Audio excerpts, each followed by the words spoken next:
चुनाव आयोग ने बदल दिया यह नियम, मोदी सरकार पर भड़क उठी कांग्रेस, क्या है पूरा?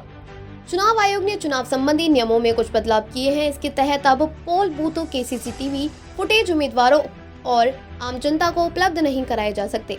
इस सुधार से पहले कंडक्ट ऑफ इलेक्शन रूल्स के सेक्शन 93(2) के तहत चुनाव से संबंधित सभी कागजात आम जनता के निरीक्षण के लिए उपलब्ध थे। हालांकि इसके लिए कोर्ट की परमिशन की जरूरत है। चुनाव आयोग द्वारा इन नियमों में बदलाव के बाद कांग्रेस ने मोदी सरकार और चुनाव आयोग पर हमला बोला है। उसने चुनावी प्रक्रिया की सूचिता और पारदर्शिता को खत्म करने का आरोप लगाया है। हालांकि आयोग का कहना है कि वोटरों की निजता और उनकी सुरक्षा को ध्यान में रखते हुए यह कदम उठाए गए हैं। यह बदलाव ऐसे वक्त में किए गए हैं जब पंजाब और हरियाणा हाई कोर्ट ने चुनाव आयोग को निर्देश दिए थे कि वह हरियाणा विधानसभा चुनाव से संबंधित कागजात एडवोकेट महमूद प्राचा को उपलब्ध कराए। एडवोकेट ने हाई कोर्ट में याचिका दायर की थी, जिसमें उसने हरियाणा चुनाव के दौरान हुई videography, CCTV camera footage, form 70C part 1 और 2 की कॉपीज मांगी थी। अभी तक नियमों में एक लिस्ट थी जो सक्षम न्यायालय के निर्देश पर लोगों के लिए मुहैया करानी थी। शुक्रवार को नियमों में किए गए बदलाव ने इसमें एक लाइन जोड़ी है। इसमें चुनाव आयोग ने स्पष्ट किया कि पेपर्स की लिस्ट में डॉक्यूमेंट्स या फिर इलेक्ट्रॉनिक्स रिकॉर्ड शामिल नहीं होंगे, जिनके बारे में नियमों में नहीं कहा गया है।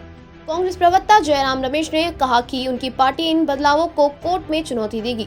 उन्होंने कहा कि अगर हालिया समय में चुनाव की शुचिता को प्रभावित करने के लिए चुनाव आयोग ने कोई कदम उठाया तो वह यही है। चुनाव आयोग के सूत्रों ने हालांकि बदलावों की जस्टिफाई किया है।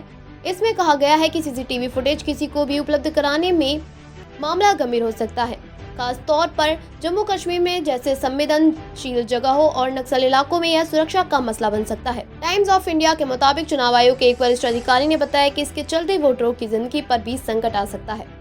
चुनाव आयोग के अधिकारियों के मुताबिक सभी इलेक्शन पेपर्स और डॉक्यूमेंट्स आम लोगों के निरीक्षण के लिए उपलब्ध हैं। किसी भी मामले में उम्मीदवार सभी तरह के रिकॉर्ड्स के बारे में जान सकते हैं। अधिकारी ने कहा कि प्राचा भी अपने विधानसभा क्षेत्र के सभी कागजात पाने के अधिकारी है। चुनाव आयोग के सूत्रों के मुताबिक नियमों में जिन डॉक्यूमेंट्स को पब्लिक के लिए उपलब्ध न कराने की बात कही गई है वह इलेक्ट्रॉनिक रिकॉर्ड्स है। चुनाव आयोग के अधिकारी ने बताया कि सीसीटीवी फुटेज पाने के बाद कोई भी AI के जरिए उसमें छेड़छाड़ कर सकता है, इसलिए इस नियम को बदल दिया गया है।